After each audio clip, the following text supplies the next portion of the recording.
Hi everyone. Today we're going to talk about linearity and continuity, or basically what it means for a graph to be one of those two things, either linear or continuous. So let's start with continuity. We say a function is continuous if it's all one single piece, a graph. If the graph is one single piece, it's called continuous. Or another way to think about that is if you can draw the whole thing without taking your pencil off the paper, it's continuous. If you have to take the pencil off and draw a different piece, like so you have two separate pieces, then it's not continuous. So here's an example of a continuous graph. If you notice, I can draw the whole thing all in one piece. I start up here, start tracing the graph. It turns again one more time. I drew the whole thing all in one piece. It's a continuous graph. Here's another example. This one is actually a simpler one. It's a straight line. But again, I can start up here at the top. I can draw the whole thing all in one piece without taking my pencil off the paper or without taking my pen off the tablet. So those graphs are what we call continuous, one single piece. Now another possibility, very different actually, but a graph can be what we call discrete. And a discrete graph doesn't have lines at all. It doesn't have a line or a curve or anything like that. A discrete graph is just a graph that's made of a bunch of points.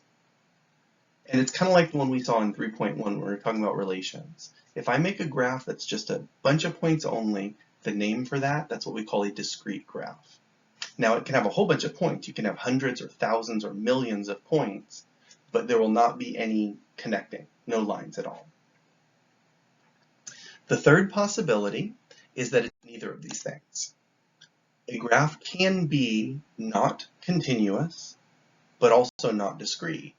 And here's an example of this. This example I'm showing you is actually what we call a piecewise function because there's three different pieces to it. Now if I try to do my trick where I try to draw the whole thing without taking my pencil off the paper, you see, you definitely can't. I start drawing. Everything's good so far. I get to this point right here and I go, wait, I'm stuck. There's still more to draw. But to get there, I have to take the pen off, put it back down right here and draw this piece. And then I have to do it again. It jumps again. I have to take this one off and draw that last one. So it's not continuous because it's not one single piece, but it's also not discrete because it's not just a bunch of points. There are lines in there. So it's neither. And those are your three possibilities, and it's one of the things you guys are going to do in the homework. Is I'm going to give you some graphs, and I'm going to say, is this continuous, discrete, or neither? The second part of what we're going to talk about today is linearity, or what it means to be linear. And the word linear means straight line. It can be vertical, it can be horizontal, it can be diagonal, it can be angled, but it will be a perfectly straight line. And we've actually already seen one today.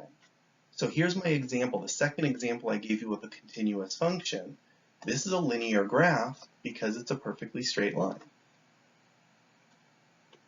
Now, it's easy to tell if a graph is linear by looking at it and seeing a perfectly straight line. But let's say we wanted to tell from an equation. The way you could tell from an equation if the graph is going to be linear is just by looking at the power of x. So if your equation has just an x in it with no exponents, that's what we mean by linear. So for example, y equals 3x minus 7. I look here, I see just an x, not an x squared or an x to the 10th or a square root of x, nothing fancy, just a single x all by itself. Of course you can have numbers around it. You can have 3x or 12x or negative 2x, but no exponents or no functions on the x. That's what we mean by linear. Now the opposite of linear is nonlinear. Non means not, so not linear means not a straight line. And nonlinear graphs curve. And here's the one we saw earlier. So this was my other example of a continuous function. I said, okay, we're starting here, but it's not a straight line. It turns, it curves back up, it curves back down, curves back up. So you get these curvy shapes. It's still continuous, but it's not linear. It's not a straight line. And from an equation, you'll be able to tell something is nonlinear because you have powers of x, you have exponents.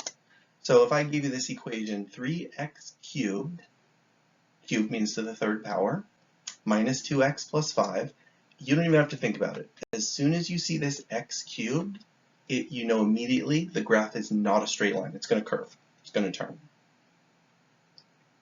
So for our first example today, let's take a look at this equation here. We have 4x squared, y equals 4x squared minus 2x in parentheses squared plus 3x. And I asked you guys if it's linear or nonlinear.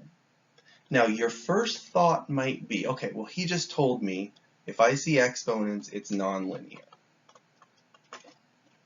But then you say, well, I also have that 2x squared over there. You know, maybe I should simplify this first. And you should. You should definitely always simplify first. So let me start by just recopying the question. We have y equals 4x squared minus 2x in parentheses squared plus 3x. And what I want to do is I want to simplify this and see what it equals. So when you have something in parentheses, when you have a 2x squared like this, what that means is everything inside the parentheses gets squared. So like the 2 is getting squared, and the x is getting squared separately. Well, when you simplify that, 2 squared means 2 times 2, that's 4. And x squared is just x squared. So what you really have here, for your next level here, I'm going to leave this 4x squared, and I'll leave the minus. But see, this 2x in parentheses squared is actually 4x squared. We just figured that out. And we'll leave the plus 3x. And see, now what happens, if you look at those first two terms, 4x squared minus 4x squared is nothing. Whenever you have the same thing subtracted from itself, those cancel out and they're gone. So when it's been simplified, this equation, which looked kind of messy, is actually just y equals 3x. And the answer is that it is a linear graph. So I was wrong up here. When I looked at it first and I saw that x squared, I'm like, okay, I'm just going to immediately say this is nonlinear. You always want to simplify first. Be careful. This was kind of like a trick question. I threw that 4x squared at you so you would go, okay, he just told me it's not linear. But when you simplify, you realize it is. So it's always simplify first, look for powers of x. If you only have a single x by itself, it's linear. If you have anything else, it's nonlinear.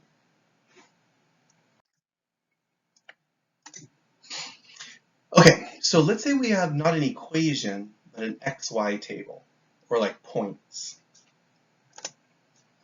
What you can do, you can go through, this is called finding differences, and differences mean subtraction. Basically, in a linear function, for every x that increases, y increases the same amount. That's what it means to be linear.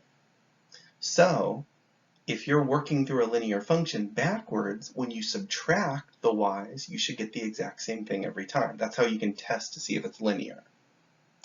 Now, the one thing you have to be careful of is in order to do this, the x values have to be evenly spaced. If the x values jump around, like if it goes x is 0, and then 2, and then 10, and then 25, and then -7, then it's not going to work. But as long as the x's are going in order, the y's should increase by the same amount every time, which means if you subtract the y's, you should get the same number every time. So let's do this. Let's test to see if this is a linear function using the trick I just taught you. So the first thing I do is I'm going to go through and check the x's, make sure they are increasing by the same amount each time. So my x's go 1, 2, 3, 4, 5, 6. Yeah, it's just increasing by 1. That's as easy as it gets. Now, as long as they're increasing by the same amount, which they are, and it doesn't have to be by ones. It could have gone 2, 4, 6, 8, 10. It could have gone 10, 20, 30, 40. As long as it's increasing by the same amount each time, so should the y's. So what I'm going to do is I'm going to start at the bottom of the table and subtract my way up.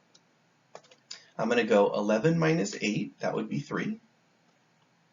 8 minus 5, that's also 3. 5 minus 2, that's also 3. 2 minus -1, that one's a little tricky. 2 minus -1. Remember, minus a negative becomes plus a positive. 2 plus 1 is 3, so it did work. And then same thing right here. -1 minus -4, be careful on this one. Minus a negative turns into a plus a positive. negative 1 plus 4 does equal 3. So yeah, each time I subtracted my way up, I'm getting 3, 3, 3, 3, 3. So yeah, it's linear.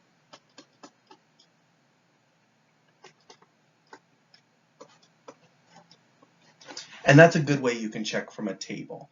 But remember, the very first thing I check, look at those little check marks in blue right there. You got to make sure the x's are increasing by the right amount. Because if I took this point out, let's say it just went 1, 2, 4, 5, 6. Then when you're subtracting, it's going to be 3, 3, 6. Because if I jump straight from the 5 to the negative 1, I'm going to get a 6 there instead of a 3. So this trick only works when the x's are increasing by the same amount each time. Make sure you check that. But as long as they are, that's a good way to see if a function is linear. When a function is linear, for every x that increases, the y increases by the same amount.